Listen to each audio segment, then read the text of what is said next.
unfortunately, in the second term and thereafter, that began to fall apart. But I think our task is to, number one, learn that we've got to start framing the debate. We're dealing with a group of people on the left who are working 24 hours a day, 7 days a week. To basically, it's sort of like termites eating away at the foundations of your house. They're very effective. It's not good, the result, but they're very effective. You got to give them credit.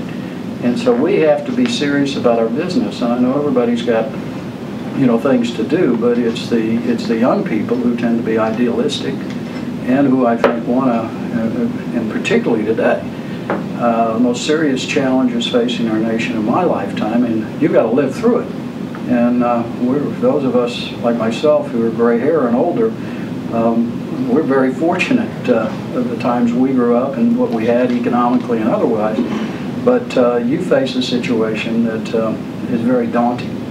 And borrowing the phrase from Reagan, he often used the term, we had serious problems at the time. He had the expression, status quo is Latin for the mess we're in. And we're in a lot worse mess today. But as my old boss in the venture capital company used to say, those are sunk costs. You can't undo it. So what do we do now? And I think Texas has the potential to really lead us out of this mess. But we have got to address some concerns here. I mean, in many ways, we're running on automatic pilot, and at a certain point, it sets us up for a group out there that's working very hard and feels 5 years from now it's going to be their state.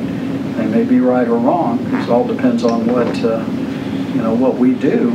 But if you think about it, I mean, there are real issues out there. I'm leaving the Texas Workforce Commission at the end of February. One of the things that shocked me coming back into government, I've been out of government and in the private sector since leaving the Reagan administration, when the governor asked me to chair the Texas Workforce Commission, is an attitude on the part of some of the sort of political elites, educational elites, that everybody should go to a four-year university, and almost a neglect and in fact even a denigration of vocational education.